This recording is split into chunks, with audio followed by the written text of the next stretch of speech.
Yeah, it's a great point. We have looked at that, just the contribution to risk rather than the contribution to mortalities, and then you see a lot more of the importance of reducing emissions in a much broader spectrum of the country.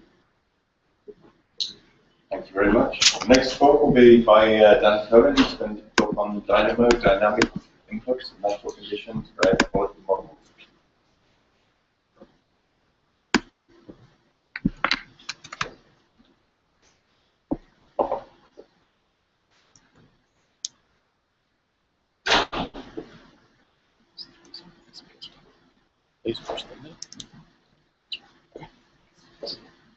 Okay, so happy to talk about the Tiger team work that's gotten underway for our year 3 Tiger team. And on here I show the members of the team who are here today.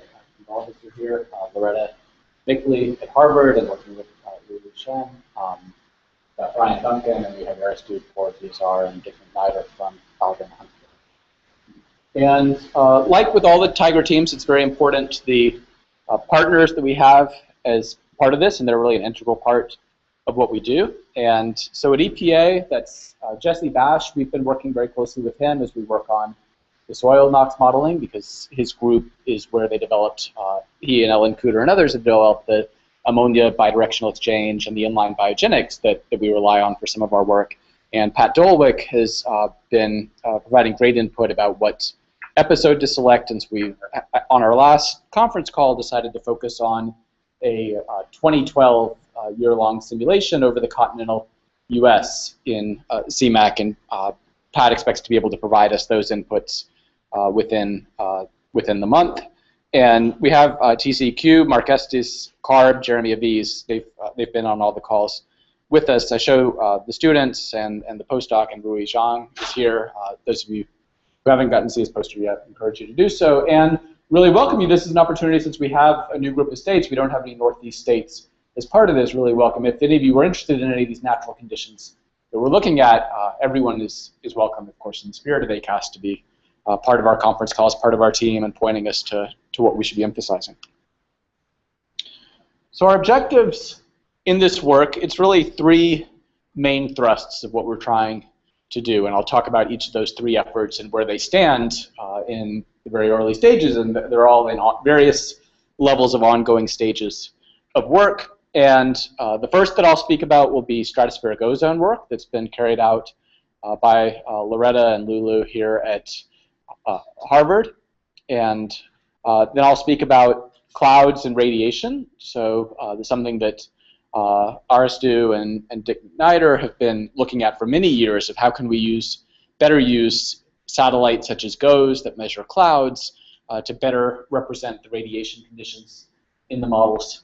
And then talk about some soil NOx work that we've been doing at Rice, building upon what Rinda Hudman and Ron Cohen's group had done before in developing a new soil NOx scheme.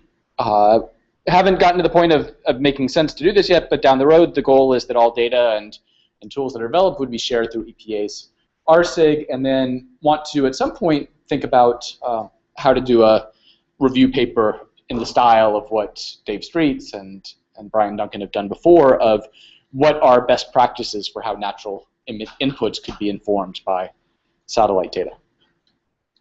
So starting with the stratospheric ozone columns, this is work that's been done at Harvard, and it was motivated by the idea that Hudson at University of Maryland, who we got to meet with when there was the meeting 2 meetings ago, we were at Maryland, has pointed out that there's a lot more synoptic variability with synoptic weather drives changes in tropopause heights, and thus drives changes in total ozone column overhead, and on a day-to-day basis. And you see this is plotted over Chicago, for an example, that you see that especially in the winter, so this is winter and spring, that if you're using the 30-day moving average, or CMAQ, and sometimes they use the 1-week or 2-week moving averages, or interpolate between weekly or biweekly data, that you'd be missing a lot of the day-to-day ups and downs that synoptic variability causes. What we find, though, is that as we get into the summer months, that gets very muted, how much changes there are, and then it picks up again as you get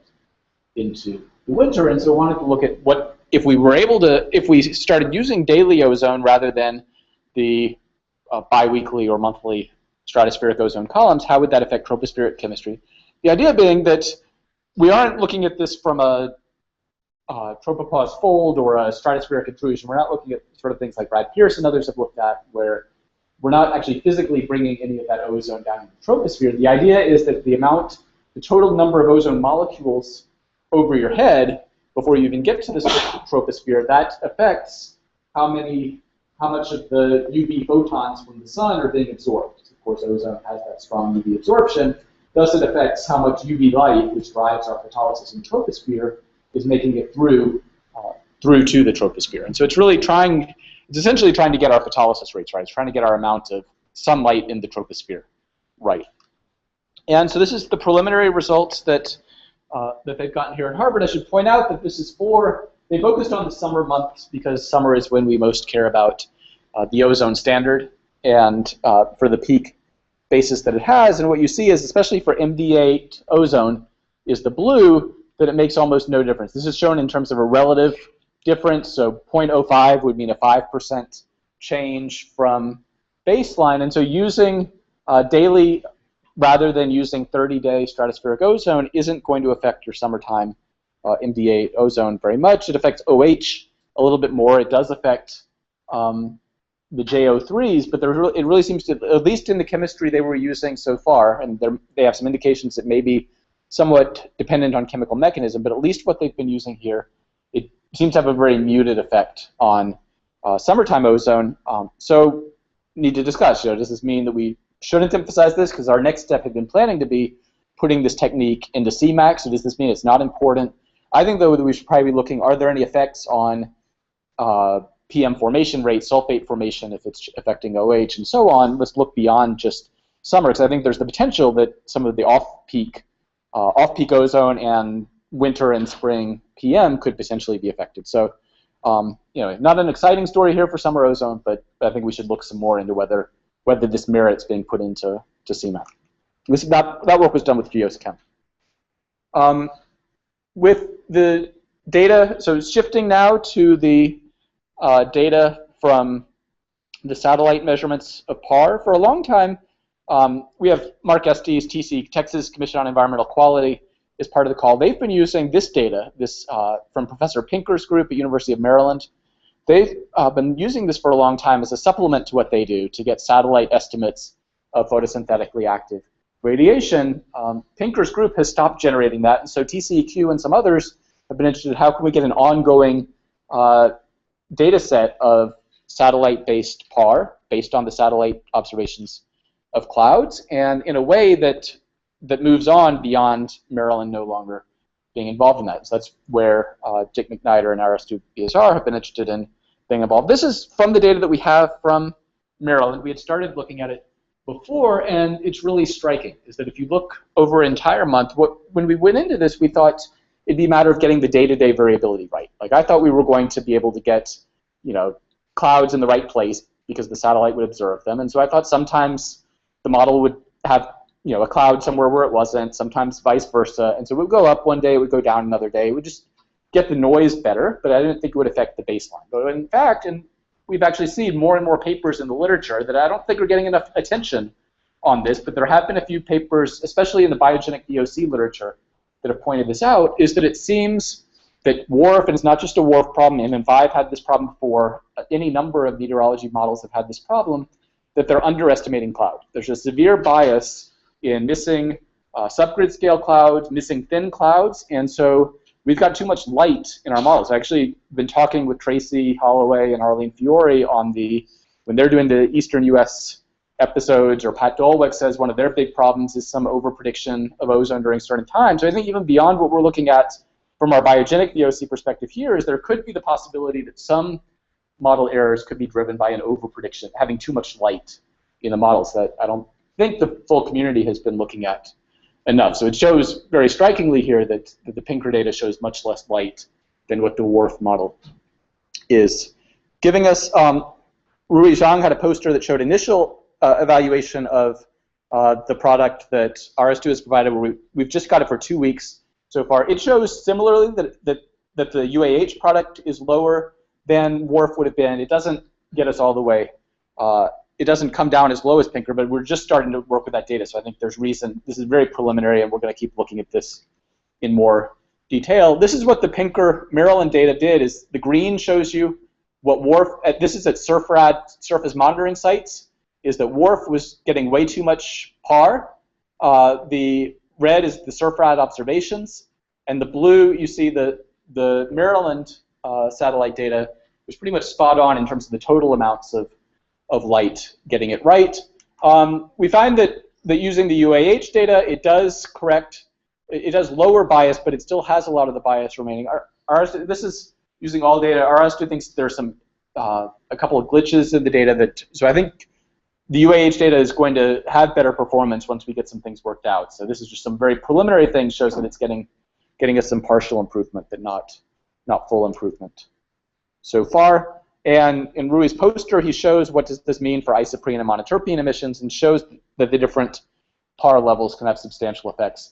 The way that isoprene is parameterized in Megan is much more sensitive to light than the way the terpenes are parameterized in Megan. So it's going to be much more of an isoprene effect, thus ozone effect, than a terpenes PM effect that you're likely to get from changing. Third and final part of what we're doing is the soil NOx emission scheme. This is something that Rhinda Hudman pioneered in Ron Cohen's group, and it's been called the BDS&P for the Berkeley, and Dalhousie was involved with them, with Randall Martin. It's already been put into GeoChem, so I think when you're seeing a lot of soil NOx, I think Davin just showed some, or some other people have been showing some things about soil NOx. If it's in GeoChem, they've probably already got this new scheme. Anything in CMAQ before our group has been using an old, what we call Yinger and Levy. I'll call it the Y and L scheme. That most models before the Berkeley scheme were using this Yinger and Levy, very simplified scheme developed in the 1990s. So we've implemented it in CMAQ with a lot of input from Jesse Bash, and now we're about to share that modeling, that parameterization with Jesse and his team at EPA, hoping that it can be released in the next version of CMAQ. I know Russ Dickerson's group has asked for it. We're happy to share it. Kind of a beta version is hopefully y'all will help point out any glitches in it, but we think it's working for us, but we're definitely sort of at a feedback seeking stage. It uses some different emissions factors that make some type, like conifer forests, that things have much more soil NOx. I think some other ecosystems have less. So it really is very different than what the Yinger and Levy scheme gives you. It also has much different treatment of fertilizer, and it looks at nitrogen deposition, adding to a soil reservoir, which Yinger and Levy scheme doesn't do. And it has very different sensitivities to meteorology, including much stronger pulsing effects, like we have evidence of very strong pulsing that happens when you have a rain event after a long dry period. And so it gives you about 2 times as much soil NOx as Yinger and Levy if you aggregate over North America, consistent with what Hudman's papers have shown before. But what I point out here that you can't really see in this picture, well, I guess you can, because you see some is red and actually some is blue. Some actually goes up, some does go down, even though the aggregate goes up, is that we have very different spatial patterns, very different pulsing and temporal patterns. So when we had tried to do some simplistic things in our group before of just scaling up and down Yinger and Levy, you're not really going to get at what this new scheme tells you. You really need to do the new scheme to get its effects, and it's more mechanistic. That's incorrect. I'll change it before it goes on the web. That's actually 24-hour ozone. So these are actually sizable effects since it's on a 24-hour basis in what's being changed. But we've run this through CMAQ for the year to see how it affects ozone and ozone sensitivities. This shows difference between our NO2 columns once we use the new scheme with Locke Lamsel's newest high-resolution satellite NO2 data that, as Dave Streets pointed out, that's what the NO2 team is going to be using. So a lot of overprediction, but if Russ Dickerson is right that maybe transportation is too much vehicle NOx, then maybe we have too much vehicle NOx, and thus when we make soil NOx perhaps appropriately higher than it was before, maybe that's why we're overpredicting columns. But if the vehicles are too high and the soil NOx has been too low historically, could be very different shares than what we thought before of how important soil NOx is to the overall budget, especially as anthropogenic emissions are coming down. How do I get that last slide back?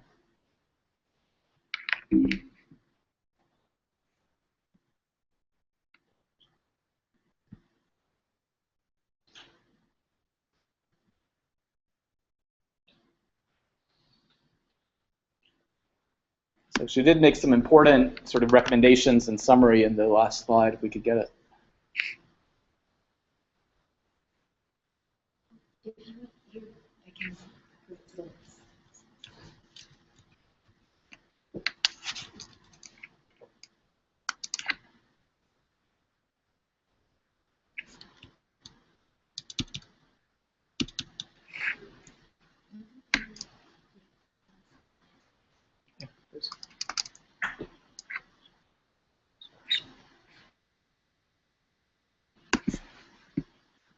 Maybe it was saving me by not showing these, because I did sort of go out on a limb and just put out some ideas of where I think things should be headed. I guess what I was hypothesizing was as sort of preliminary recommendations of maybe where we should head, and definitely want, as we have Tiger Team discussions tomorrow or people see me outside, that just put out recommendations so that we can iterate from there. But was saying, you know, the stratospheric ozone for the summer doesn't look like it's necessarily worth going into CMAQ, but I think we do need to look at the other seasons to see if that might be more important from the huge synoptic variability that we saw. On the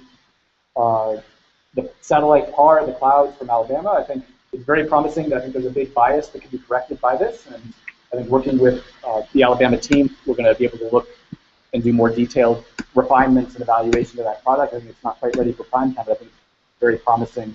I think there's a big need to use satellite-based yes, thank you.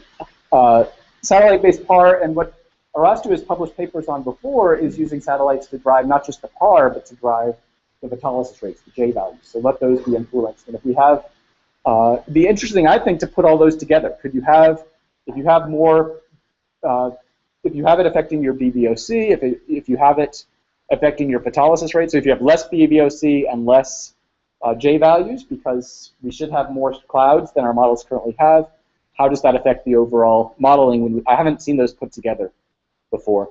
And on the soil NOx, the recommendations would be we're sharing it with Jesse and the CMAS team, so it could be in the next CMAQ if they're able to do that.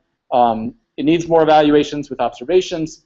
We'd like to extend it to the EPIC dynamic fertilizer inputs, and we would like to make this offline. Our partners in Texas use CAMEX, and so they want us to be able to generate NOx inventories for them when they don't use the CMAQ model. So we're thinking about making a standalone Megan form of the soil NOx scheme. Thank you.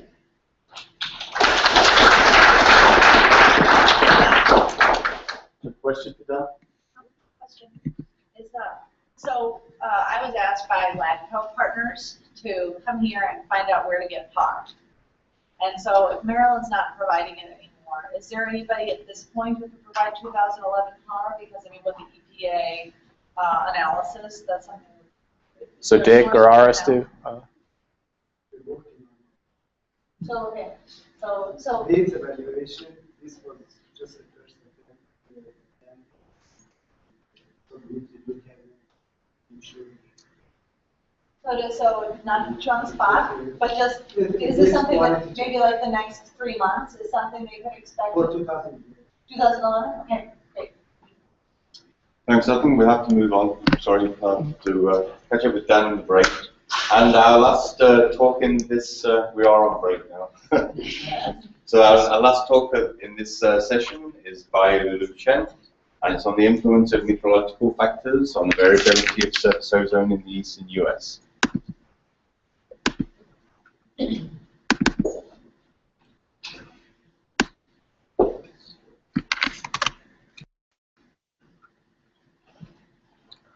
Hello, everyone. I'm Lulu Chen. I'm working with Noretta, Phil, and Amos Tai in Hong Kong. Even though the emission of ozone precursors has decreased a lot during the past 2 decades, but we still find a lot of pollution ozone episodes in the recent years. For example, in 2012, the drought and heat waves ramped up the number of ozone accidents in 2 cities in central US. And if we check the ozone pollution days during the past 14 years, you can see a lot of variability. So those variability can't be explained by the emission. So we need to study how could the meteorology affect the ozone in the US. As a result, in 2012, ozone is the primary pollutant in US, and about 133 million people are living in regions with ozone above the national air quality standard. So climate changes in the future would change the temperature, stagnation, boundary layer, precipitation, and we're interested in how would those bars change as climate changes. There are some different studies to investigate the impact influence on ozone from climate change. They use different chemistry transfer models, and they found, and those models found the ozone would generally increase, but there are a lot of discrepancies among those models, especially in the southeast and the Gulf Coast. We found a lot of discrepancy, and at the same time, those models are computationally expensive, and we need to find a metric which could be used to diagnose the changes of future air quality. In this study, we are going to focus in the eastern US, and we would focus on the northeast, Midwest, the Gulf Coast, and the southeast. So we use the ozone data from EPA air quality system. This figure shows the ozone standard deviation in the summertime from 1993 to 2012. You can see in the ozone, there are two peak regions for ozone standard deviation. One is in the northern US, the other in the southern US. On basis of this data, we use the empirical orthogonal functions to diagnose, to decompose the spatial temporal variability. And the EUF analysis helps us to identify there are two meteorological drivers that controls the ozone variability in the eastern US. One is in the jet wind. There is a related study finished by Bars and there in 2013. The other is the Bermuda High. So in this study, we are going to answer how would those meteorology changes in the future and what is the implication for ozone in the eastern US. For example, showing how the jet stream affect the ozone. For example, this is the jet wind. In this case, we found the jet is an indicator of pollution ventilation in the northeast US. And in this case, we can find the ozone would decrease here because the clean air transport from Canada and the temperature is lower here. And the northward jet wind and the increased jet frequency would lead to the northward jet and the decreased jet frequency would lead to ozone increase in the northeast. So how about the Bermuda High? This is an example of Bermuda High. Bermuda High usually located in the Atlantic Ocean, and in the summertime it intensifies and extends to reach the US continent in the summer. So in this case, there is a very efficient transport to the west of the Bermuda High boundary. So in this case, we will find ozone increase in the regions which is taken over by the high pressure system, and will decrease in to the west boundary of Bermuda High because there are very efficient transport from the Gulf of Mexico to the US. So you can see the position of Bermuda High, west edge, can affect whether the ozone will increase or decrease in the southeast and the central US. Okay, this figure shows the distribution of Bermuda High west edge from 1948 to 2007. So the Bermuda High west edge is defined as the cross point of two lines. One line is the ridge line, where the zone wind is 0. So this means across this line, the trade wind changes to the westerly. The other line is the 1560 GPM ISO line at 850 hectopascal. This is usually used to define the west boundary of the Bermuda High. So the cross point of those two lines is defined as the Bermuda High west edge. And those red points refer to the Bermuda High West Edge in the past 60 years. The Bermuda High is expected to shift westward in a warmer climate because of stronger thermal contrast between the continent and the ocean. So this figure shows the time series of Bermuda High West Edge from 1948 to 2012. Lee et al. Found a westward shift of Bermuda High West Edge from the 1948 to 2007. They checked the average position of the first 30 years and the second 30 years, and they found a westward shift from the first 30 years to the second 30 years. However, if we check the time series year by year, we found a significant eastward movement of Bermuda High from 1980s, as shown by those these red points. And this eastward shift is significant. Because we have ozone observation since 1980, and we will focus in this time period. Okay, so this figure shows how the surface ozone in the south varies with the position of Bermuda High West Edge. Here we divided the study period into two regimes. First is the west regime years. It means the longitude of Bermuda High West Edge located to the west of the 87.5 degree west, as denoted by this arrow. So the Bermuda High West Edge located in this region. In the eastern region, the Bermuda High West Edge longitude located to the east of this boundary. So the points here shows the correlation is significant. Okay, to simplify it, we use this figure to depict it. So in the west regime years, if the Bermuda High moves westward from this red one to this black one, this means the ozone would increase in the southeast US. However, in the eastern regime years, if the Bermuda High west boundary moves eastward, and we would find the ozone decrease here because the transport from Gulf of Mexico becomes more efficient. So you can see the response of ozone to the shift of Bermuda High depends on the location of the Bermuda High West Edge. At the same time, we found the northward Bermuda High lead to ozone increase in the eastern US, and we don't show the figure here. On basis of these relationships, we calculate the influence on ozone from the shift of Bermuda High West Edge, and we found there is a significant impact in the southeastern US. And this figure shows the time series of the observed ozone in the southeast average over this region, and the ozone predicted by changes in the Bermuda High West Edge, as denoted by this blue line. You can see they have a very high correlation, which is about 0.69.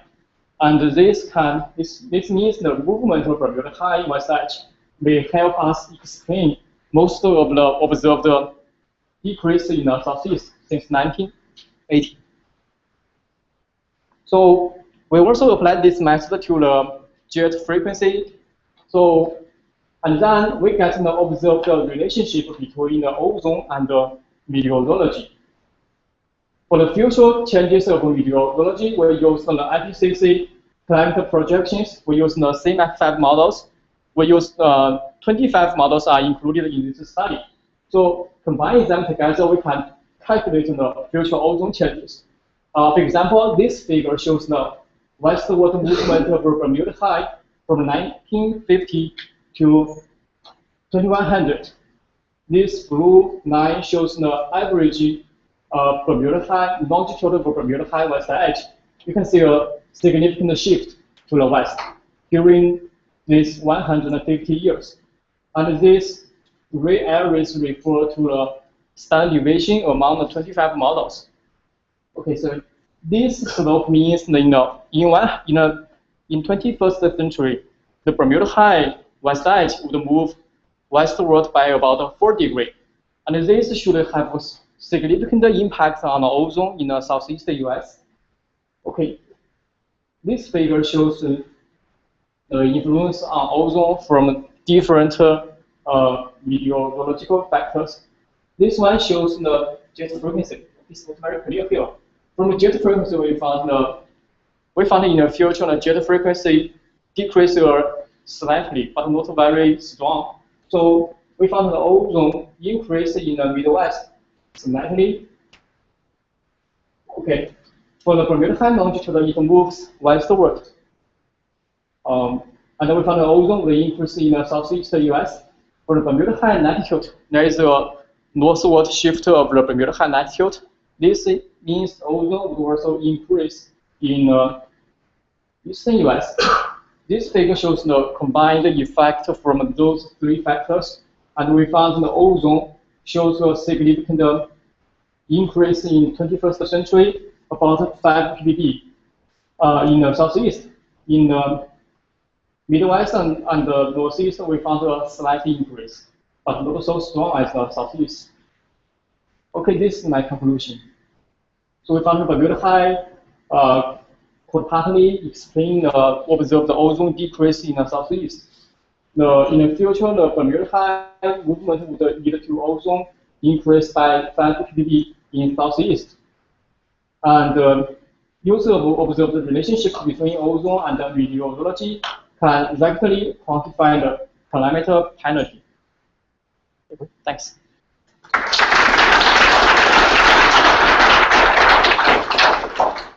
Time for one quick question, Julia. Thank you for the talk. And you said the shift in must be explained observed also decrease in Southeast during 30 years or so. Did you do a sensitivity simulation scenario, one with fixed emission and one with both emission and illustrated the meteorology there we can see how much of this decrease is driven by meteorological value versus emission? This is it looks like it's entirely driven by shift in the height. Thanks. So because the time transport is really computationally expensive, we haven't done this work. But we need to do this in the future. Thank you. Thank you very much. You want to take 15 minutes? Yeah. And, okay, we're running 15 minutes behind schedule. We've got a 15-minute break. Thanks.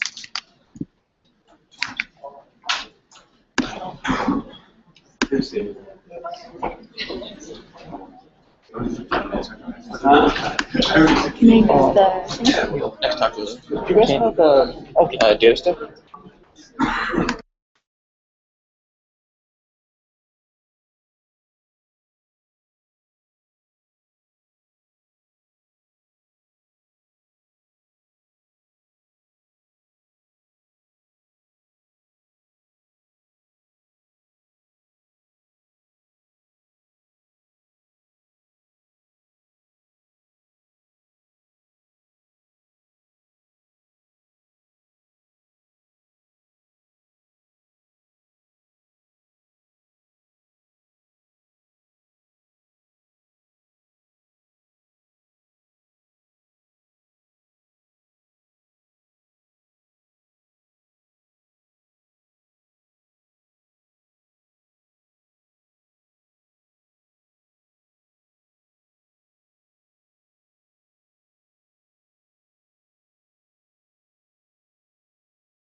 provide a little context for my comments today. I agree with what Ann had to say. There's so much great work going on in this community. Have some really complex problems to address. And I saw this at the last meeting. They had 6 down operation energy. And so you have these really complex problems, and then you have all this success where you put emission controls in place, and so concentrations are going down. So that makes the monitoring even harder. And then on top of all of this, you have the shrinking budgetary environment. So how are we going to do all of these things and continue to make progress on everything that's already been done? And so I think that what I would like the takeaway message from my talk to be is just to keep in mind your technologists as you tackle these really complicated problems in a shrinking budgetary environment. Keep in mind to remember to tag up with the technologists. Perhaps they can help you. So I'm going to provide a little bit of background about Ball, some of the things we've done, some of the things we're doing now, something we proposed, and then R&D things, just to give you a sampling of the things that that technologists can bring to the table.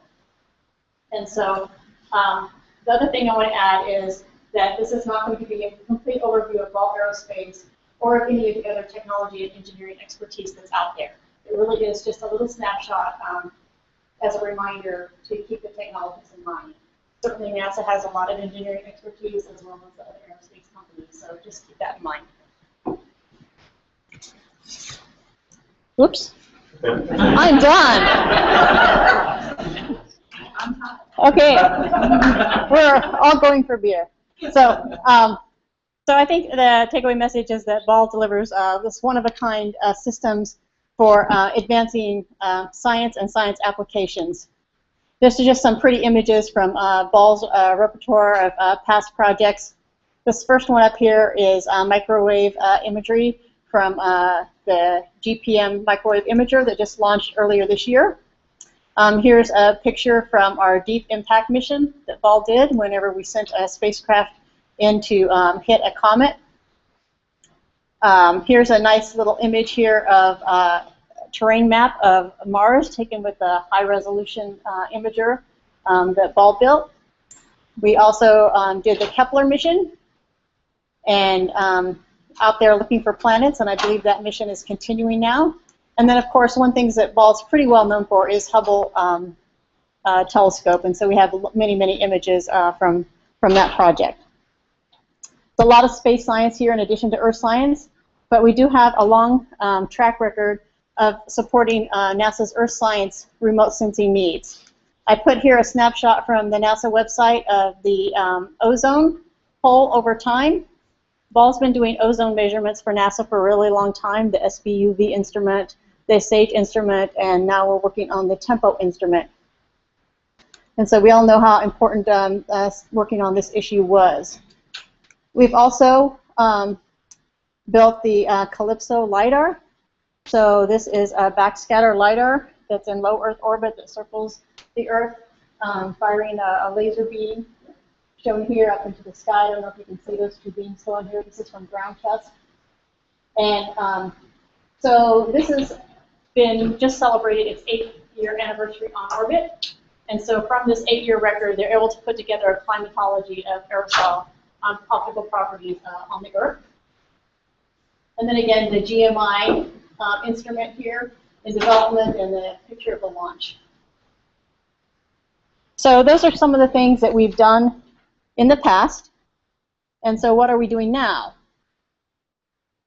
The talk of this meeting has centered a lot on TEMPO. I told Kelly it was an excellent name because I heard this temporalization that we need to be able to distribute all the information. And so this project is, of course, led by Kelly Chance and managed by NASA Langley. And it'll be the first geostationary sensor to measure the intraday ozone across the entire U.S. In fact, it'll go from the Canadian tar sands down to Mexico City. And it will just sit there, sort of like hovering over the Earth.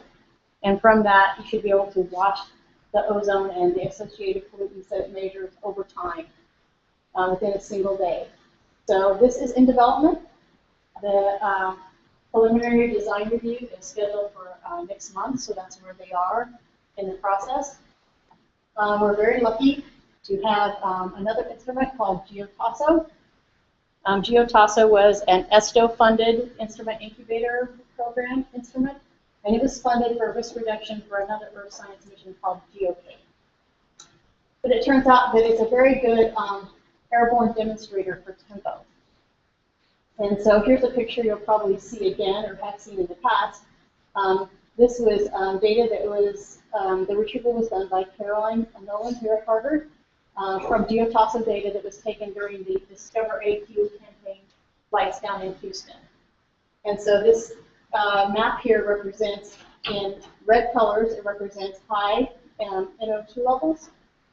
And the blue is low NO2 levels. And you can see, hopefully, these pooling around these intersections. So it's really great to get data like this. And this instrument belongs to NASA.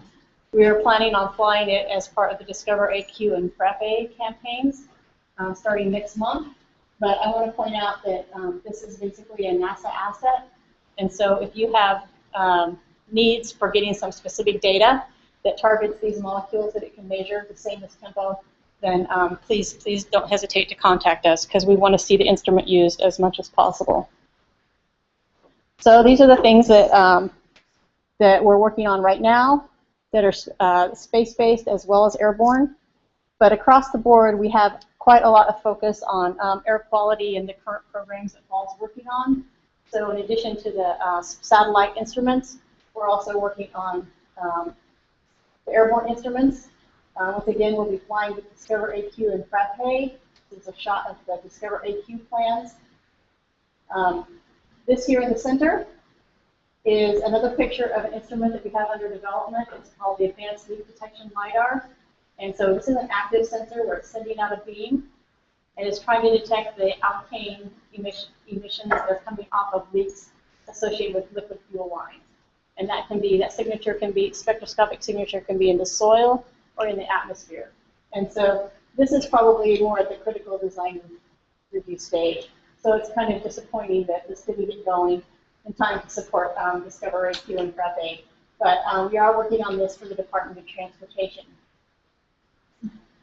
And then a very small project that we have is doing some systems engineering for air quality system for the National Ecological Observatory Network. So I don't know if folks here are familiar with that. But NEON for short is an NSF-funded major observatory. They've identified 20 sites around the U.S. where they're going to have heavy instrumentation, where they're going to have the same instrumentation at every site. And some of those sites are going to have, so each of those sites will have ozone measurements and reactive nitrogen measurements from a tower. But the purpose of this is to, once everything is there in the construction phase, and once all the sites are built out, they plan to operate for 30 years. And so because they have that long lifetime of semi-autonomous operation, they came to us for some help with the systems engineering to get a reliable system to meet those needs. So have quite a bit, like I said, of air quality focus in the work that we're doing right now. Okay, so what have we proposed? Everyone wants to talk about methane, so I think everybody's on board with that. So the President's Climate Action Plan, Strategy to Reduce Methane Emissions, came out at the end of March. But this was actually preceded by this list here of AGU sessions at the AGU fall meeting, where, I don't know if you can read those or not, there was several talks on the importance of measuring methane from space, both from LEO and from GEO. And these sectors that are sources of methane emissions are really, really important to the U.S. economy. So the proposal that Paul supported was called CHRONOS, and it measures methane from geostationary orbit. David here, the PI, and we're teamed up with NASA Langley again. And this is a proposal that's in review, and so I don't want to say more about it other than to say there is a lot of work in preparation that have gone into getting us to the point where we can support that desire for having those methane measurements that we need. So those proposals are in review right now, and so if the stars align, hopefully one will be selected. So that's things that we proposed. Then the next thing is kind of R&D things that we're working on. This is a very complicated slide. I won't say too much about it, but the secret is optical auto-covariance wind LiDAR. We call it OWL. This work has been presented a lot at different forums, and this is why I really wanted to come to this meeting and present. Is because here's a technology we're working on. A lot of people know about it, but probably not the people in this community. So the takeaway message for OWL is that it's a LiDAR-based system. So you shoot out the LiDAR, and in return, what you get is a wind profile. So you get the wind vector at every point in the profile, well, below the source. Okay? So this is really important to the air quality modeling for all the dynamic situations, the meteorological situations, and mixing situations, and chemistry that goes on. What would it mean to you to be able to have simultaneously, with this, other instruments co-manifested on this plane, to be able to measure like the trace gas concentrations and the water vapor concentrations and the wind profile at the same time. This is, so HAWK stands for HSRL, for aerosols, winds, and clouds. So this is adding on a spectral component to focus in on aerosols. So once again, we're talking mass and aerosols with all the things associated with the heterogeneous chemistry, as well as the winds, and combine that with some trace gas measurements. And you're getting a lot closer to having all the measurements that you need in terms of air quality. HAWK-OWL was funded just recently. It just got started this month. It's funded by the Earth Science Technology Office. So this is something that's a little bit further down the road. I wish I could say that this tool will be ready for space in 3 years, but that's not likely to happen. But I just wanted to let you know that this sort of thing is out there. We are working on these technologies. And HAWK-OWL is actually a real type of bird. So our PI there, Gall, has presented this picture. So like I said, it basically gives you wind profiles and associated aerosol information, so you can talk about mass transport. It's funded by ESTO, and it gives you wind profiles. And I think that's about it. So like I said, I just wanted to point out that, that there's a lot of new technology out there. This is just one that I happen to know about. There's probably others. And so like I said, I just want to encourage you to periodically check in with the technologists whenever you're trying to design experiments for solving these air quality problems. So thank you.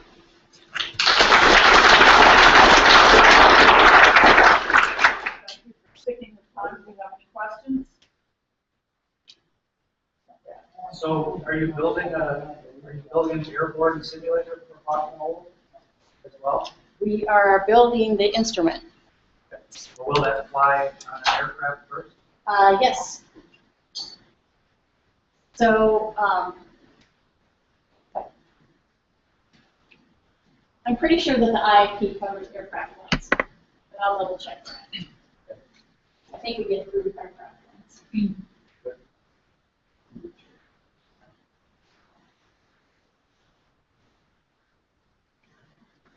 I'm getting in the mic.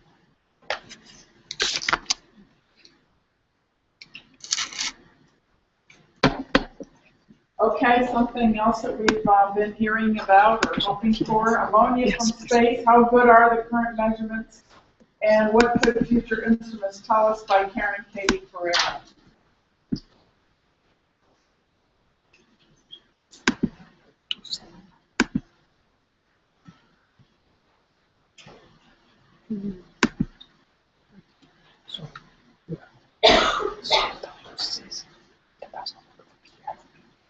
Okay,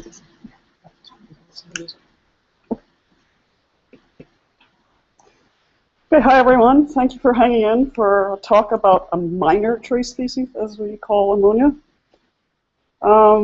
I didn't expect anybody to mention ammonia at this meeting. I was pleasantly surprised to hear quite a few people talk about it at least a little bit and talk about its importance. A whole lot of people helped me put this work together, but I'm not going to go through all of them. Since we're shifting gears a bit from talking from SO2 and NOx and ozone, I thought I would give a very quick review with some background on ammonia. I'm sure you're all aware that the biggest source of ammonia is agriculture, basically animal waste and fertilizer application. But you need to remember this is very temperature dependent. You might not be so aware that ammonia is also produced in biomass burning and by catalytic converters of cars. A study done in LA showed that about 50% of the ammonia in the LA basin comes from cars. The other half comes from cows, oddly enough. You probably also know that ammonia in the atmosphere is a precursor for PM 2.5, and therefore it has health impacts. And as has been mentioned here today, ammonia, when it deposits to the surface of plants or the water, has environmental impacts also. In fact, I've been in contact with people from the National Park Service, and they're very concerned about ammonia in the water, in the lakes, in the Sierras, and in the Rocky Mountains. Now, we've heard a lot about how SO2 and NOx are decreasing in the United States due to controls. This is also happening in other parts of the world, but maybe not to the same extent. But ammonia is actually increasing due to the increasing population and more than population, the need for food in India and China, where people are eating more and better, so they're planting more, raising more livestock, and ammonia will increase quite a lot over the next few decades. Now, it's a difficult species to measure. In situ, the measurements are difficult and often have large error bars. And another reason is that it's very reactive, so it's a short lifetime. It's extremely variable in space and in time. As an illustration of this variability, I have this data taken by Mark Zundler's group from Princeton. It's basically an instrument mounted on a car. They drove up the Central Valley and measured ammonia. And if you look at the color bar, you can see that within about 50 miles, it varies by 2 orders of magnitude. Especially where you see the spikes, you can see huge gradients. So you need a lot of measurements to be able to really quantify what's happening. Another example of variability was also from California. This was taken during the Discovery AQ data. The plots on the two upper plots show aircraft measurements of ammonia taken on 2 different days, January 28th on the left, your left, and then January 30th on the right.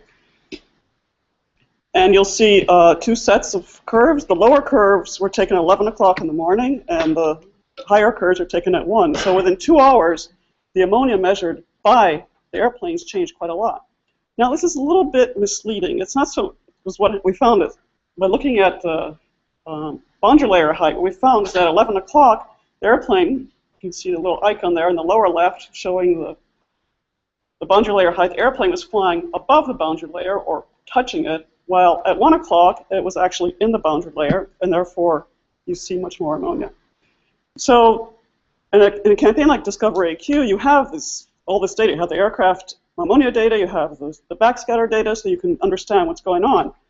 But aircraft campaigns are expensive, and you can't use them for regular monitoring. So this is a big motivation for using satellite data to monitor ammonia.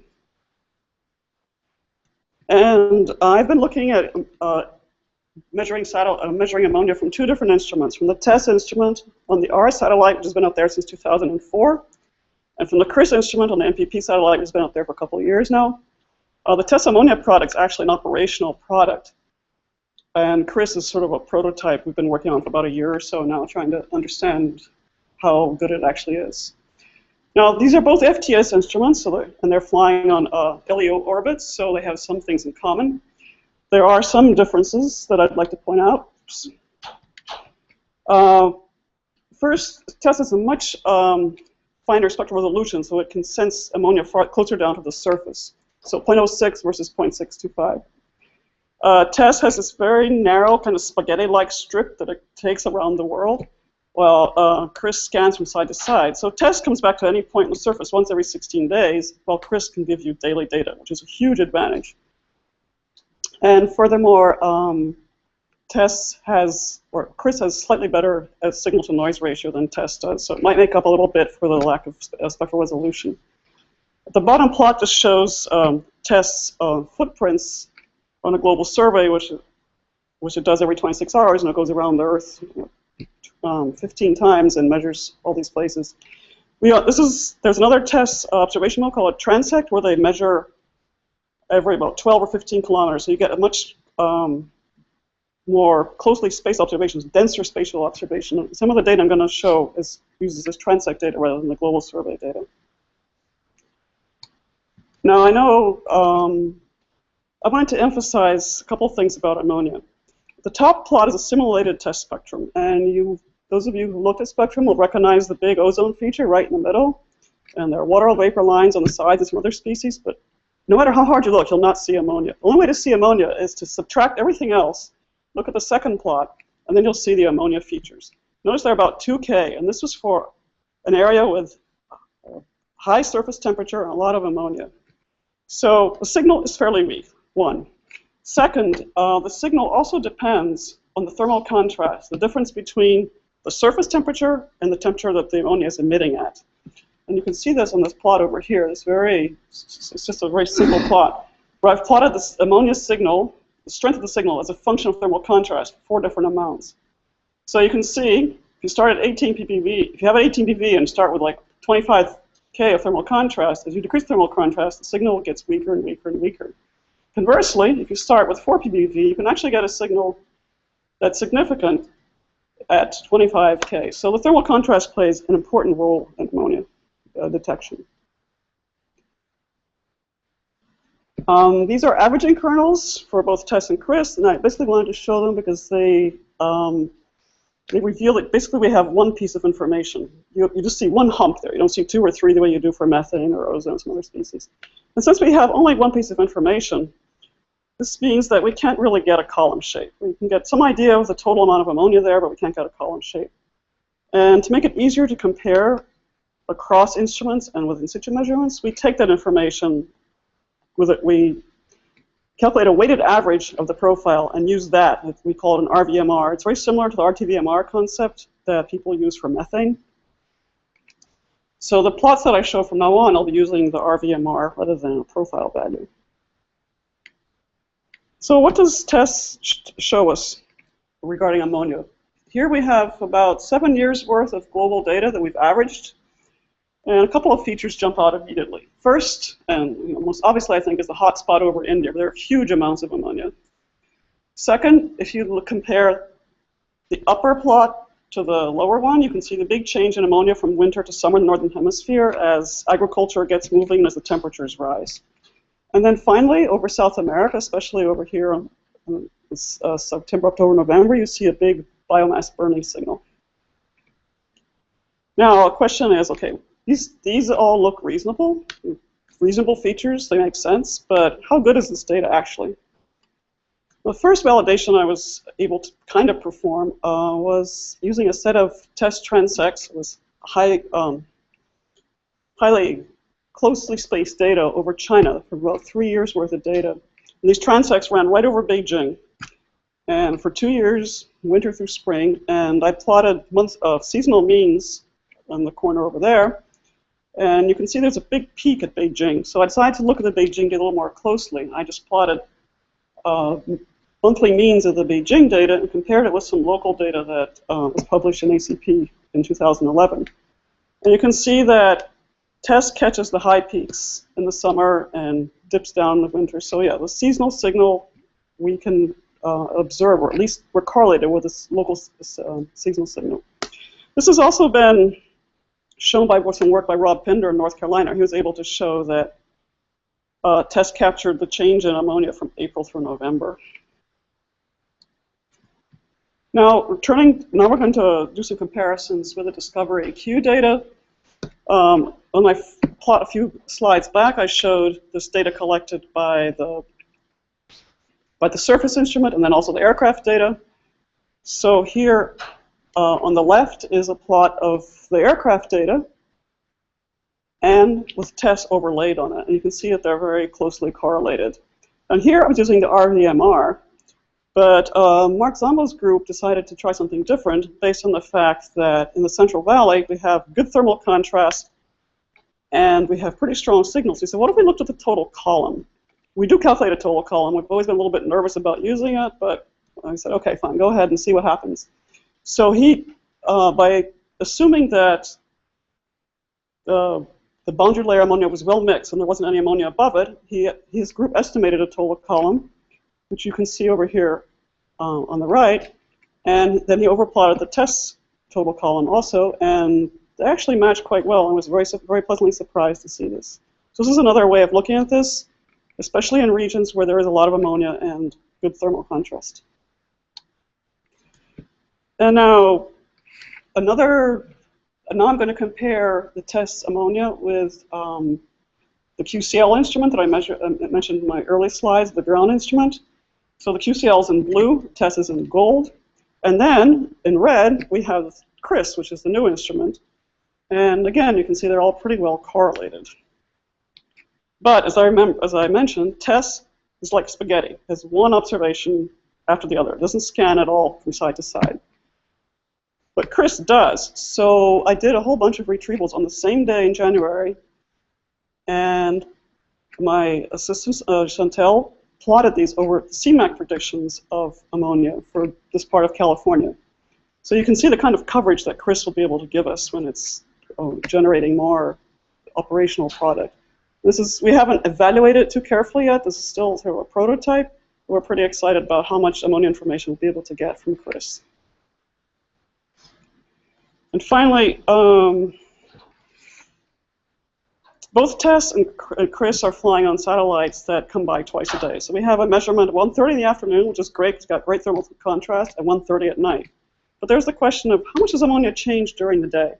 This is a plot by Jesse Bash, and the little green squares in the bottom show measured ammonia at a site in North Carolina, and then the red show CMAQ model with a static temporal emission profile. And you can see that CMAQ was grossly overestimating the ammonia during the night, as you can see on the left and on the right. So Jesse implemented this dynamic emission profile, and you can see we get much better agreement with the in situ measurements. So the question is, well, could a satellite show you this change in ammonia? Could a satellite instrument show you this change in ammonia from, every few hours like that? And we wanted to explore this. Now, unfortunately, TEMPO will not be able to measure ammonia because it's not going into that part of the spectrum. GeoCape, or the original idea for GeoCape, would have been able to, but so right now we're hoping to push for another instrument, which, Davin, can you help me? What's it called these days? DC ERI, which would be a geostationary instrument, but it'd be in the infrared. And I know there's a lot on this plot, but I just wanted you to focus on the second and third panels. These are differences between, the second panel shows differences between a CMAQ run with a static profile and a CMAQ run with a dynamic profile as a function of time. And this is local time, so it starts like midnight and runs through the day. And the third plot is the difference between simulated retrievals from simulations of this. Okay, so how am I going to put this? The differences between ammonia retrievals from simulated profiles as measured by this instrument that I'm calling GeoTESS because it's an imaginary instrument. It would be geostationary, but it has the same sensitivity as TESS. And you can see that these second and third panels actually match quite well. We think that an instrument like this would be able to detect this change over time during the day, but it won't be TEMPO, it has to be something else. Finally, I'm going to skip here. This is some work by Davin Hensey and his student, Juliet Zhu, which shows how useful this TESS ammonia can actually be. So he took, they took TESS ammonia data over North America for 2009, I believe, for 3 different months, and applied an adjoint to constrain the emissions. And so you can see that the leftmost panel shows the baseline emissions, the middle panel the optimized emissions, and the right panel the different, or the ratio of the two. And then over here on the right, you can see the comparisons between Geoschem ammonia on the y-axis and the AMON network observations on the x-axis. And the left three panels are the baseline case, and then the right three panels are for the optimized geoschem. And we can see the correlations improve and the slopes improve for this using the test data. And I'll leave my conclusions here and take any questions anybody may have.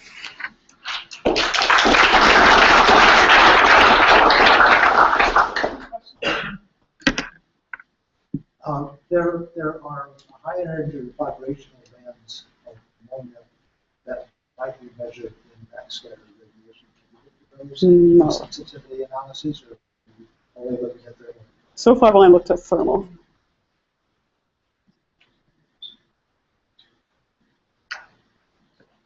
Okay. Thank you very much. Thank you.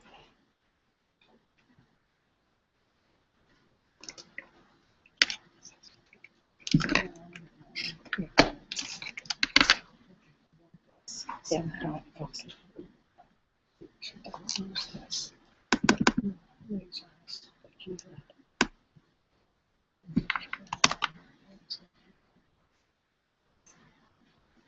Okay, so we've had a good introduction because GeoTESO has been mentioned. And we're going to hear about the trace gas measurements from the GeoTESO aircraft instrument during Discover AQ Texas 2013 by Caroline Allen from Harvard. So our group has been charged with developing some of the trace gas retrievals from GeoTESO. I won't be talking about aerosols at all, but John Wang's group from Nebraska is dealing with that. And we already heard a bit about GeoTESO. It was developed under the NASA Instrument Incubator Program by Ball Aerospace, and Jim Litch is the PI. I should warn you that there's a lot of pretty pictures in this talk. This is pretty new data. I think it's pretty interesting. It's unlike a lot of the data that we have worked with before. It's still in a pretty preliminary phase, and there's a lot of interesting things going on in it, but a lot of the analysis and interpretation, I think, is still yet to come. So GeoTESO is a testbed instrument for the TEMPO geostationary satellite and the GeoTate decibel survey instrument. It's a push broom scanner. It works in a similar fashion to TEMPO. So it has a two-dimensional CCD array detector. One dimension is spectral, and one is across the flight tracks of spatial. And then every measurement it takes 1,033 spectra, and those are assigned to spatial pixels across the flight track. And then it gets its other 2D in the spatial direction by just moving along the flight track on the aircraft. And there's, like TEMPO, there's two detector arrays. There's one measuring in the UV and one in the near infrared. So GeoTESO has had two major flights. The first was in July of last year. We haven't analyzed that data yet. That was in Virginia, Maryland. The second I chose to focus on because we had so much correlative data. And that was based out of Houston in September of 2013, and there were lots of ground-based and other aircraft instruments. And GeoTESO flew on the NASA Falcon aircraft, which is here. It also did co-flights several times with the B-200 aircraft, which had the ACAM spectrometer, which is making similar measurements in a similar spectral range. So the status of the spectral retrievals. So the UV spectrometer is in a very preliminary calibration phase right now. Some of the radiometric calibration data was just collected in the last few months. And we did some preliminary fits on this data. So I fit formaldehyde, ozone, and SO2. But the fits look really good, and the residuals are good. However, there's still a lot of radiance-dependent biases, and those are of the order that we might expect the actual measurements to be. So it's not too useful right now. We're just waiting for new calibrated data from Ball. NO2, on the other hand, is very easily retrieved. I was surprised at how easy it was to do it from the visible spectrometer. And the native spectral resolution of the instrument is about 10 by 80 meters, so really tiny. However, at that kind of resolution, we don't get enough signal. There's too much noise in each individual spectrum, so we have to coax For NO2, we meet our measurement requirements by co-adding to about 500 by 650 meters. It looks like for formaldehyde, we can get even a lot better than that. And right now, so we're fitting a slant column. So this includes the NO2 that's in the total path coming from the sun to the surface of the Earth or cloud and reflected back to the instrument. And the results I'll show you are slant columns. Vertical columns are a slightly complicated function of that slant column, and we have the next step in this analysis is to do air mass factor calculations that use radiative transfer code in combination with profiles from a model or from other aircraft data to convert to a vertical column. So this is a plot of the different flight tracks during the Discover AQ campaign. And we flew on 7 days. Oops. We flew on 7 days. It flew out of Virginia, and this is the flight track down to Houston. And during that track, it was on September 12th, we flew over some Georgia power plants. Unfortunately, one of the biggest polluters in the U.S. is right here in that little gap, and we didn't flag data. I'm not quite sure why that happened. But there is a plume that's visible here from another Georgia power plant. I also noticed there's some NO2 that's pretty clear over Montgomery, Alabama. And then on the next day, we flew over Houston. There were flights over Houston on 4 days. There was one flight, it's not too applicable to this community, but it's a test for geocate ocean color analysis. And we did one OMI underflight, and that was directly under the center of the OMI swath. The GeoTazo data from here looks pretty good. We just caught the edge of the Dallas NO2, and there's also enhanced NO2 up here in Oklahoma. That's right when GeoTazo was under OMI. I'm not sure if that's from SONOX or what, but unfortunately when I looked at the OMI data, I don't actually see anything, at least at first guess, in that one particular orbit for NO2. So most of the data I'm going to show here, I think all actually, no most, is from Houston, the Houston flight. So I'll just go through these 4 flights quickly. This is the first day, late morning over Houston, and you can see clearly GeoTazo measures lots of NO2. This has probably the highest background NO2 of any of the days. I'm not sure yet if this is a measurement issue. It's the only day I see background that high, or if it's real. And you can pick out lots of things in here to look at. Down here is the area called Texas City, which is home to lots of big petrochemical refineries and manufacturing companies. This is it was already mentioned, if you talk to the Houston Ship Channel. So the ships come up through here, beside Baytown, and travel down into this region of the center of Houston. There's lots and lots of industry going on along here. So a lot of NO2. This area has a lot of the big congested highways in Houston. People from Houston should track it. I've actually never been there, so I should say anything. This is kind of an interesting area. This was alluded to yesterday by John Haynes from NASA. He was talking about some press that the Houston ozone mystery got recently.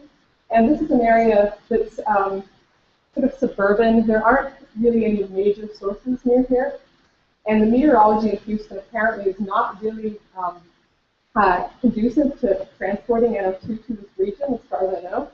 But consistently, this is where some of the highest ozone is measured in the Houston area, and it hasn't been going down. And on 2 of these 4 days, we see actually a lot of NO2 in this region. Some of the highest NO2 we measure is in this region. This is the second day again. This is the only afternoon flight we did over Houston, and you can see a lot of NO2 here in these industrial areas near the Ship Channel. This is the earliest morning flight that we did, just past rush hour really. And what's interesting in this one is this strip of red. That's a major freeway from Google Earth. It looks at about 24 lanes there. It's called the Energy Corridor. And I believe it's home to a lot of the headquarters of major energy companies in Houston. And this is the final day of Houston flights, late morning again. And again, there's a lot of NO2 in the Manville area to the south of Houston. Also, you can see it again near Texas City. And this is comparing some flight columns from Geotasm to the AQS stations that the instrument overflew on the different days. These aren't directly comparable all the days. It's different viewing geometries and solar zenith angles and times of day, different meteorology on the different days. But you can see that generally there's fairly good agreement, or fairly good correlation, I should say. One of the things I've been interested in and did a little bit of work with Louis Lansall and Randall Martin is how to take a satellite column and convert that to a surface mixing ratio and then comparing it with different networks. And I did some work with GOM 2, and it was really nice to use this data because I needed like a year of GOM 2 data to make anything look like this. This is just some very preliminary work looking at ACAM and Geotasm. This is retrievals that are done by Scott Dans. I plotted these myself though, and I did a cross-track offset. There's in these slant columns is a fairly large cross-track bias in the ACAM data, just to show things a little bit better. This isn't the most illustrative plot, maybe because all the geotasmic data here has been plotted on top of each other. So there's a later flight during the day which covers a lot of the high NO2 regions here. But you can see in both of these plots, it's trying to show us that highway shows up clearly in both the instruments on that day. And Paula showed this earlier. This is a plot showing elevated NO2 over some of the big interchanges of the highways in Houston. These are some of the most congested highways in Texas right here. And this is late morning around 11 o'clock, so it's even well past rush hour. You can see that in the data. This is just a blow-up showing, really showing some of the data and resolution of the Geotasm instrument. This is Texas City again. And we see NO2 in this region all the time. This is the only afternoon flight we did. I don't know if this is a complete coincidence, but the NO2 in this case seems to follow the roads coming out of Texas City towards downtown Houston. There's also a lot of different interesting meteorology going on in the Houston area, with sea breezes and that sort of thing. And then this is coming out of Texas, flying back to Virginia. There was a flight over the three largest coal-burning power plants in North Carolina. So Marshall Power Plant, Bellows Creek, and Roxborough. And we're actually pretty lucky. I don't think this was planned, but the plume thankfully was caught in each of the overflights.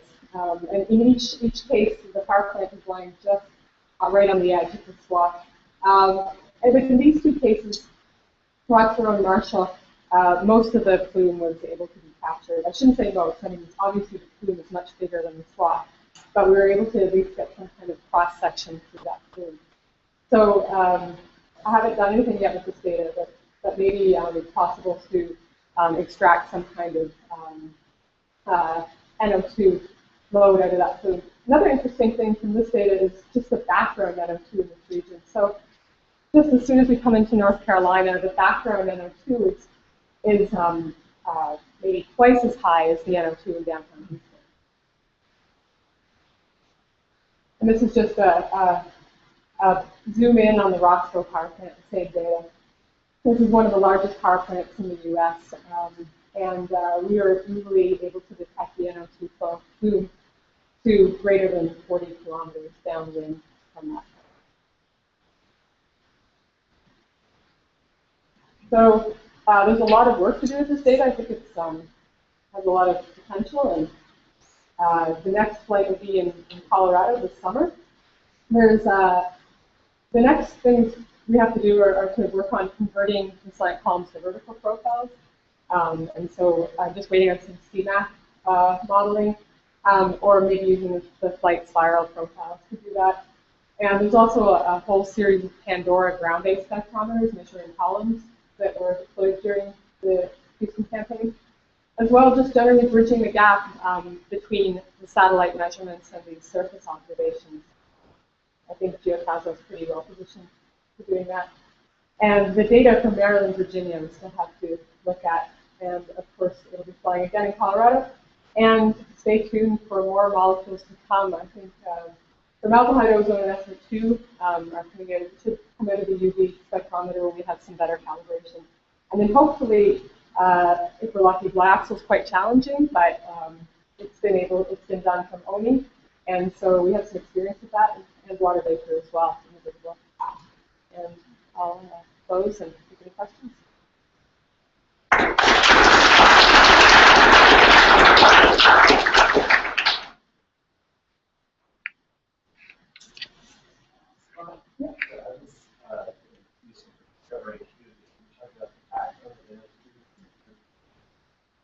Yeah. Yeah. I think that, yeah, I remember that. I think from the discovery. I know we were talking on the 13th and 14th maybe. And I know there was elevated aerosols then, so yeah.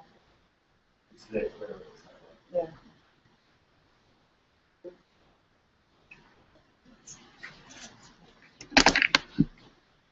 Okay, we're anticipating again TEMPO with a talk by Peter Zugman, also here from Smithsonian, monitoring high ozone events in the U.S. Intermountain West using future TEMPO satellite observations.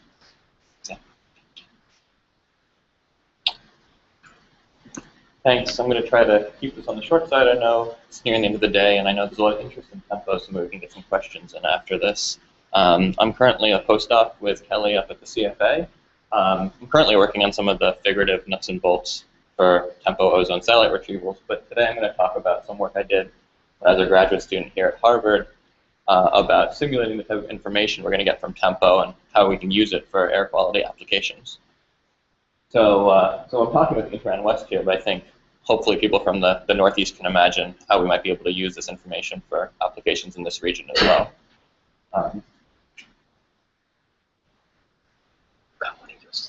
Oh, this is not working? Oh, the PDF does not work. Okay. So I think we're all aware that using our current satellite fleet to do ozone air quality has a lot of difficulties, especially related to both the vertical distribution of ozone and its temporal evolution and sub-daily timescales. And there was a lot of talk about this earlier today. The top slide is one I like a lot from Mike Newchurch. It's a LiDAR measurement over Huntsville, Alabama. We have time and hours on the x-axis and altitude up to 8 kilometers on the y-axis. And you can see during these measurements the buildup of an ozone pollution event near the surface, but it's not being matched by any similar buildup in the free troposphere. So if you imagine observing this scene with one of our current satellites that has sensitivity to either just a column measurement or only the free troposphere, you really wouldn't have much hope of identifying this pollution event from space. Similarly, our current fleet of air quality observing satellites is only in low Earth orbit, so we're only observing once per day. This is the plot from Jack Fishman's 2008 paper showing the diurnal variation of NOx. We're all very well aware of this. We're observing diurnal variation of something that evolves very quickly during the day. We're only observing it once per day. We're really missing a lot of chemistry. We're not going to really be able to inform our models, which will then inform our forecasting. So really we're having a lot of difficulty currently in trying to constrain air quality, improve our models, do assessment with our current satellite fleet. And of course I'm drawing attention to these two issues, this issue of vertical sensitivity and this issue of the temporal resolution, because these are two of the issues that TEMPO is really designed to address. So you heard a bit about TEMPO from Kelly yesterday morning and from our BAL representative just right now. But just to pre-emphasize, TEMPO is going to be sitting in geostationary orbit around 100 degrees west, maybe give or take a little bit, and it's going to be scanning the North American scene from southern Canada down to Mexico City. The plan is to scan the entire scene every hour during the daytime hours. So we really will be getting this sub-daily down to hourly temporal resolution, which we were talking about earlier today would be very important for air quality managers. Another big step for the way TEMPO is designed is as the first instrument that's really been designed from the beginning to do what are called multispectral observations of ozone. So most satellites, instruments that have been designed already, were only designed to observe ozone in one spectral region, either usually the ultraviolet satellites like OMI, or in the thermal infrared satellites like TESS or IASI. But TEMPO, like Caroline was talking about, is going to observe both in the ultraviolet and the visible. So we're going to observe ozone in the Chapuis visible bands. And this is nice because that visible light obviously gets all the way down to the surface. That's why we can see. So TEMPO, by combining information in these two bands, is going to provide profile information, including information about ozone near the surface. And this could have really big effects if we're trying to think about how we can inform air quality applications. Now this is all well and good, but really the question is how much information are we going to be able to get from TEMPO, and how are we going to be able to use that to inform air quality policy and monitoring and assessment. And if we want to constrain the information we're going to get from TEMPO, we perform what are called observing system simulation experiments, or OSSEs. And OSSEs are the standard tool to quantify how much information is added by a new instrument to an existing observing system. And OSSEs have been used for decades in the meteorology community, and they're just starting to be used maybe in the last 5 or 10 years in atmospheric composition, but they're a very powerful tool to see what we really need to do a better job in the future. So the way an OSSE works is you start off with some chemical transport model, which we designate as the true model, so it represents kind of nature in this experiment. When we take our instrument specifications, that would be our vertical sensitivity, our field of regard, our sampling frequency, and we sample our true model using that instrument to generate synthetic observations. And these are kind of our best representation of the observations we'll get from TEMPO. And we take these synthetic observations and we assimilate them into some different a priori forward model, which represents the models we actually have now, to generate some a posteriori model, some updated model that's a combination of our synthetic observations and our original model. And we do this to try to reproduce our true model. And this is exactly what we do when we're doing, say, a reanalysis project or something where we're trying to take observations and combine them with a model to get our best guess at what nature really is. This OSSE process is really just kind of a representation of what we do with actual data, but we're doing it when we don't have before we actually have the data. The nice thing in the OSSE is because we know what the truth actually is in our experiment, we can do a comparison and evaluation of our final answer to the truth to see actually how much information this simulated instrument is providing. So for this project, and I think for any OSSE project, it's important to choose the models that you use for the truth and the a priori very wisely, depending on what question you want to answer. And in this case, we're trying to answer, how is TEMPO really going to add information for monitoring and assessment, in this case in the Intermountain West, for ozone air quality? And so the models we used for this study, where we used the GFDL AM3 model, which Mayun talked about a bit yesterday, and Arlene were collaborators on the project for this. And we used the GFDL AM3 model to represent our true state, and we used the GSChem model for our a priori forward model. And we did this because they're both obviously state-of-the-science models, but they have different strengths, and these strengths really played to what we wanted to show in our OSSE. GFDL, the AM3 model generally has been shown to be biased high relative to surface measurements some of the time, but it has the capability to actually represent high ozone events. GSChem, on the other hand, is generally does well for non-polluted scenes, but has trouble representing high ozone events. I know there was some talk yesterday about how models often have trouble representing the high tail of the ozone distribution, and that's often what we're really interested in. So by using these pair of models, we get at this case where our forward model run doesn't capture the high tail, but we are generating a high tail with our nature state, and that's kind of the case we want to test with this OSSE, and that's the situation where we really want information from TEMPO. So what I'm showing, the black outlined region is what I'm considering the Intermountain West for this study, and the black crosses are the CastNet surface stations in that region, because it's important to remember in an OSSE that TEMPO is not figuratively going to be operating in a vacuum, even if it kind of is. But we have to consider TEMPO in the context of the other observations that are going to be happening concurrently with it, such as the surface measurements. So for this OSSE, I not only considered measurements from the TEMPO instrument, but also measurements from the CastNet surface sites in the Intermountain West. And so when we do this generate synthetic observations by sampling the AM3 model. We're not only sampling it with the tempo instrument that we hypothesized, but we're also sampling it with these CastNet stations and assimilating those at the same time or independently, so we can really quantify just how much extra information is added by tempo on top of what we already are getting from the surface network.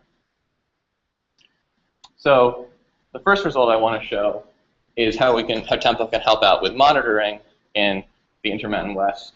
The Intermountain West obviously doesn't have, we all know, doesn't have quite as dense a surface network as some other places like the Northeast or California. So this is a place where it could really help. And the colors are a little washed out. I apologize for that. In the top left corner, I'm showing the number of days that the MD8 ozone is in exceedance of 70 parts per billion.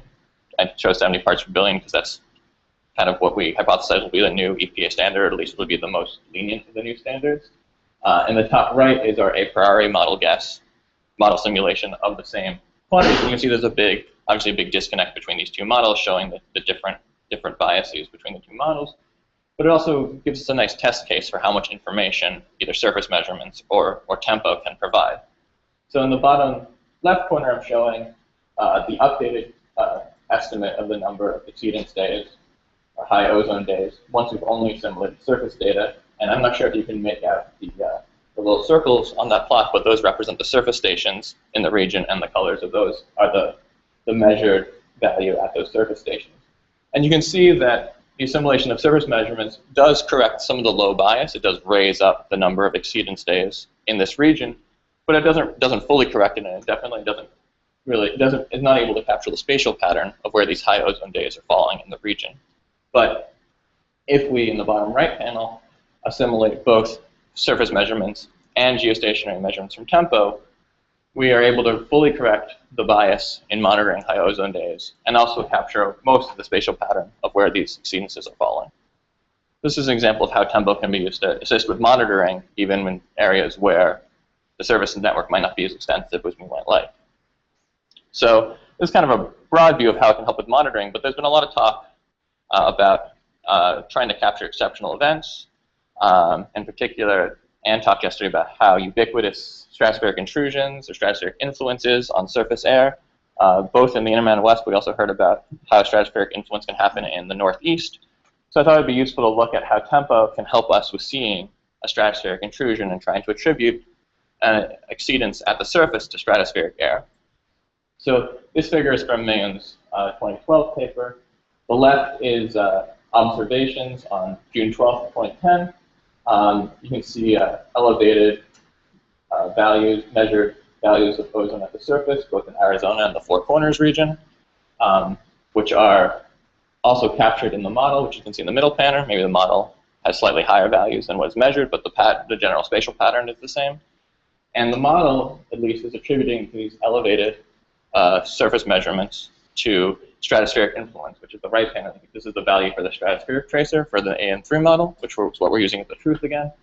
So you can see this large, essentially, influence of stratospheric air on the surface up to, in excess of 40 parts per billion. So this is really an exceptional event that's being driven by the effect of influence of stratospheric air all the way down to the surface. So what I'm going to show here is I'm going to show a longitude-altitude cross transect across 34 North, which is where I've drawn that dotted line. And I want to compare what we see in the AM3 model. So again, this top left panel is the same, essentially, as that middle panel, but now we're looking at it from the side instead of from the top. So this is from the truth, the AM3 panel. And just to orient you, the white parts the white is topography, so all the way to the left at 120 degrees is the California coast. And you can see that's essentially the Intermountain West region there. And you can really see, when you look at it in the model, you can see that the model is having this tongue of stratospheric air coming down all the way from 200 hectopascals down to the surface, which is elevated. However, you can see in the GSChem model, which in this experiment is just our forward model run, so essentially our best guess just in the model world of what the air is like. You can see very little to no influence from the free troposphere and the stratosphere down to the surface. So obviously the question is, what would this look like if we had tempo? And it actually looks pretty good. So we can, essentially what I'm showing on the right is we've sampled the true state with our best guess at what tempo would say, and then we've assimilated it into the geostem model. And by doing this, we can recapture the structure of the stratospheric intrusion. And you can really, so this is a combination of having these high temporal resolution measurements multiple times per day and having increased vertical sensitivity that allows us to really recapture the structure. And you can imagine how this could help with attribution and designation of exceptional events. And one thing I think is interesting is that if you just look at what we have as the synthetic tempo data, which is what I'm showing on the left here, the gray bands are just cloudy scenes. The tempo data does show the same enhancement near the surface where we have the stratospheric intrusion, but just having the satellite data itself doesn't necessarily recapture the entire structure. And so this really I wanted to emphasize the point that I think even when we have tempo, it's going to really take this combination of having the geostationary satellite measurements and assimilating them into state-of-the-art models to really capture what's going on in the world and to designate these events as exceptional. So that's actually all I had right now, but just to recap, I think tempo is going to be I think we all feel this way, tempo is a really exciting new capability to monitor air quality exceedances, and we can use these increased capabilities both for vertical resolution and temporal resolution to view exceptional events and really see where the background's influencing and also what kind of background it is.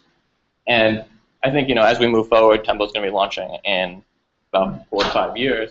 It'd be nice for us to hear from air quality managers how we can use this geostationary data to meet, air quality applications and think about all that going forward. So thanks.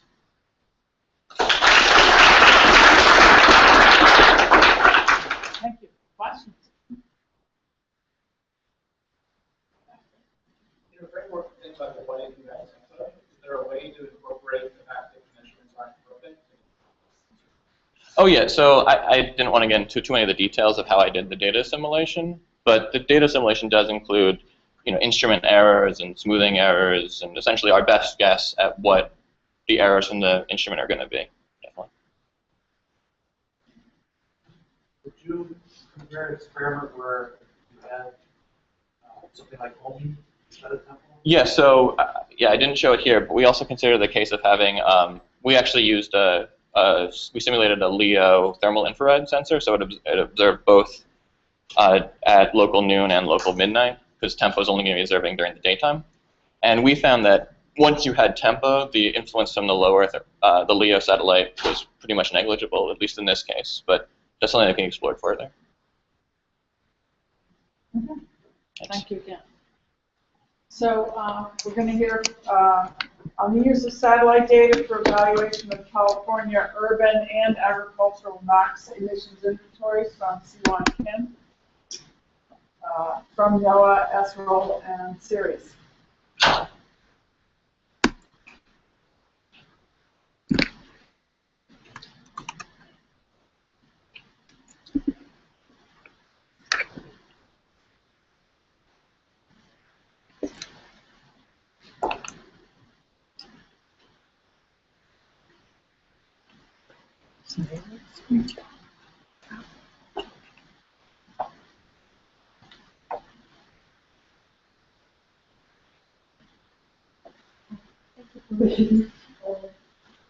I'm Siwan from International Family Group. The one who started the group, the group is led by Michael.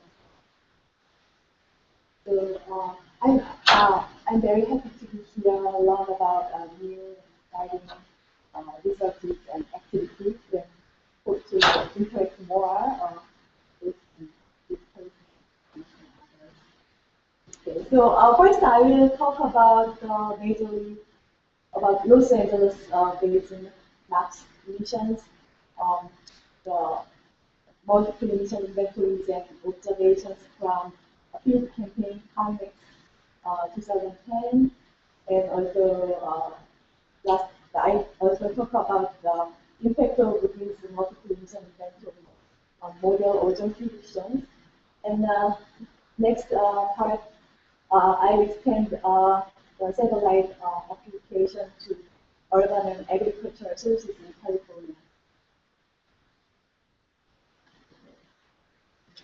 So first,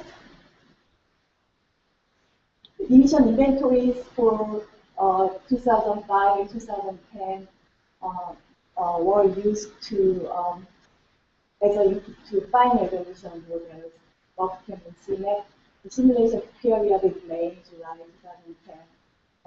The Kinex field campaign of 2010 and NEI 05 was released in late 2008. And these 2010 emissions were available late 2012. So there has to be gap. And the first I tried to use NEI 05. When I showed my result first at the Kinex field campaign, and people said, okay, you are not going to work. So, but between these times, there has been an intermediate version of emissions from HARP 2008 official HARP emissions, web available one, and also EPA NEI 2008, but I didn't see large difference from NEI 2005. And then after Kinex campaigns and 2 years or so studies, we got really good emission inventories. And these bottom line is these emission inventories converge and have similar values across the basin.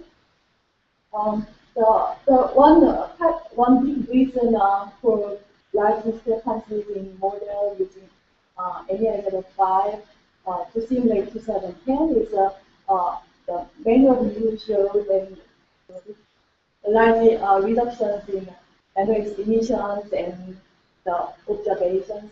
Also shown observations between 5 years, it shows 35 to 41% reduction because of these reasons.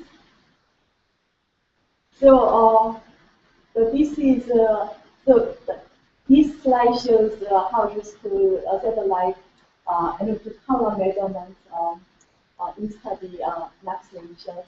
This is LA Basin, NASA only the period for May, July 2010. This is what model with NEI energy columns. And this is what UCD10 emission inventories. This is based on this is basically on-node mobile sources with additional point sources from SENS. So this NEI 05 in comparison with only has a factor of 2 or so discrepancy, but this most updated emission inventory is really nice. It highlights really strong emission release in the LA basin. The highway 110 and 675 is really shows the intense truck goods transportation from Long Beach to this Pasadena and the east. So what other observation show in comparison with the model results? So this is the OMI, NASA OMI, but this NASA OMI, we recalculate this NASA OMI using the WAPCAM 4x4 stretching profile. And this is airborne max plus observation, still by Rainer Berghammer. And this is NOAA P3 observations, EC2. So this light blue shows NEI 05. So consistently shows large discrepancies. NEI 05 shows large discrepancies to different observations. And recent emission inventory shows much better alignment with the observations. And also much improved correlations. This also give an idea about the diurnal variations of these NOx emissions. So some emission inventory shows commute time peaks, and some emission inventory shows daytime peaks due to the immense truck activities, the diesel truck activities in LA Basin. The bottom plot shows the on-node only mobile source NOx emission inventory diurnal variation from NEI 05 to EPA UCD. This is purely based on developed by Rahman and also Brian McDonald contributed. So on-road doesn't, on-road emissions are not very different. So we can suspect errors in emissions from off-road area and consciously. So this shows the fine resolution observations and fine resolution models can identify the remaining the problems in the emission inventory. For example, Long Beach and LA with lectures observation from history and the model results from different emission inventories shows large discrepancies. So these kind of sources, it will be always difficult to capture these, keep track of these emissions. So Tempo satellite will have to constrain this kind of sources. I'd like to mention about weekday weekend variations in the models and emission inventories. The measurement shows 50 to 6% NOx reduction in weekends because of reduced heavy-duty truck activities. And also, model has the 40% or so weekend emission reductions. This inverse model and UCB emissions agrees better with these observations. So this is important to incorporate this kind of weekday weekend cycles of NOx the model because ozone in this region, Pasadena and San Bernardino in LA days, ozone is higher in Sundays and Saturdays compared to weekdays. And in last decade and Sunday, we saw the faster reductions of ozone in Sundays compared to weekends. So it will be important to have right weekend cycles of NOx emissions in the model to simulate this decadal ozone trends. To simulate those ozone trends, it will be important to have right ratios of VOC to NOx emission ratios. And this plot shows the substantial differences in emission inventories of these VOC species. So our study shows VOC levels similar to NEI05 or higher will be required to simulate model to simulate the ozone reasonably. So for example, North Main Street downtown to the Easter Valley Basin down in the site, model captures overall these observed ozone variation pretty well. But this NEI05 and the relatively low VOC emission cases underestimate the ozone. So now a pilot study concerning other NOx emissions with satellite formatted column is ongoing. And I was able to talk with Lei Zhu. It's very promising, the formaldehyde data. So I want to keep continue to talk about those formaldehyde column results over LA. Okay, so I just want to show these ozone profile measurements for the LA basin and also model results. This shows the ozone profile around the LA basin, and it shows really complicated structure. This is total ozone. So it shows downtown areas. It has basically it's a multiple layer structure. Downtown is relatively low, and the mountainside, this area, the ozone is higher. And then model captured especially this UCB trend with the NEI05 level of VOC captured this ozone structure really well in a multiple layer of ozone. So I'm very happy about this model result. But this is a little bit out of the focus of this study. I think this is relevant to the activities within ACAST. So I like to show this slide. So it shows the different cases like May 29, 2010.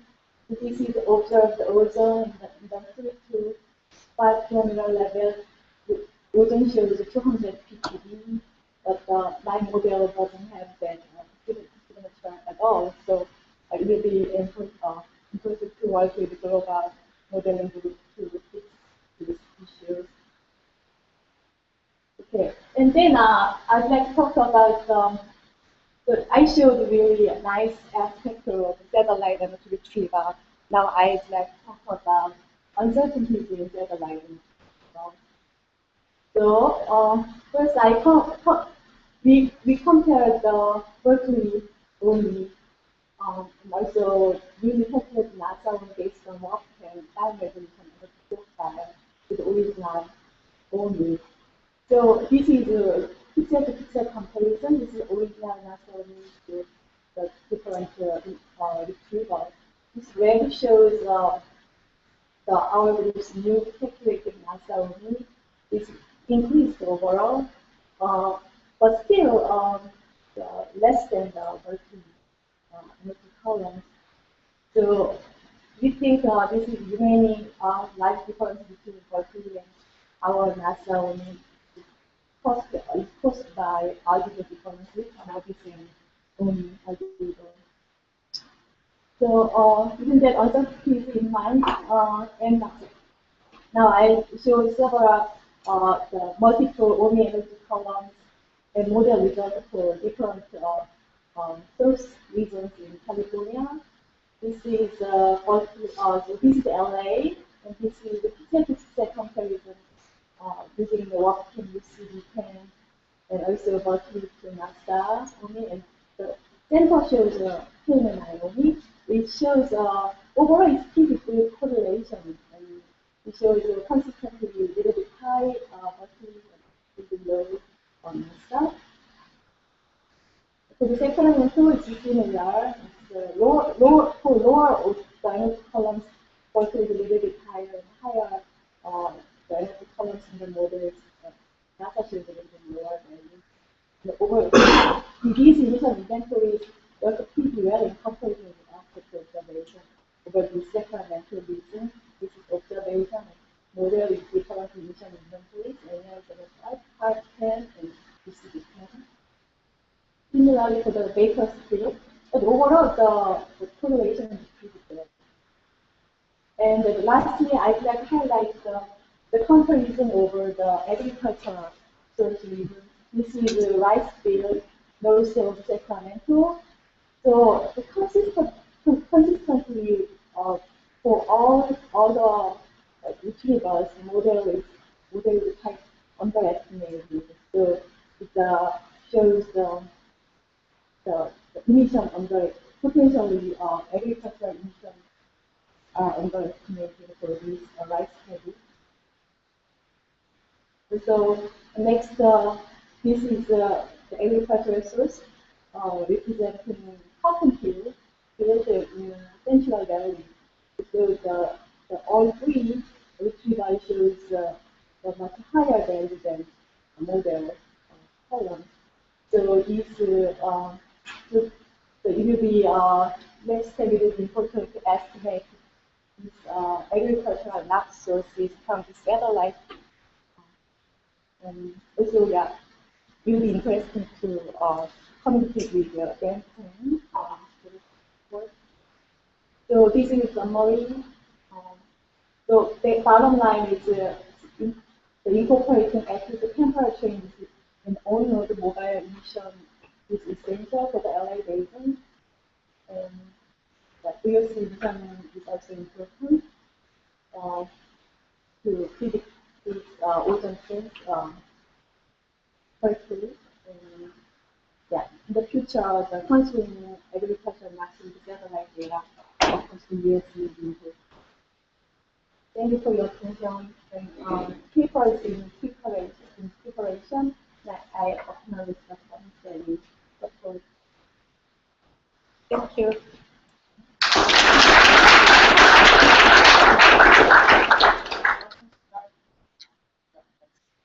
The rice paddy you were looking at, or a series of paddies, were they done with herbicides or is it traditional flooding? I think for traditional flooding techniques. Yeah, the California is all irrigated agriculture. So water is there always.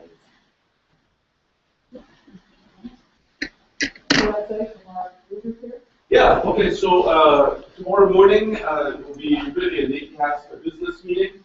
If you're interested in the activities of the European Fighter teams, I really invite you to join us. We'll be having a breakout for the European Fighter teams. All meet in plenary here at 9 o'clock, and then we'll partition in different groups.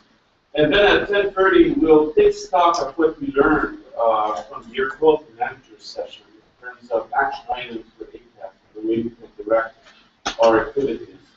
So if you're interested in this, please join us. And then the rest will be some ACAST affairs, communication, proceedings. So thank you all very much, and we're adjourned for the day.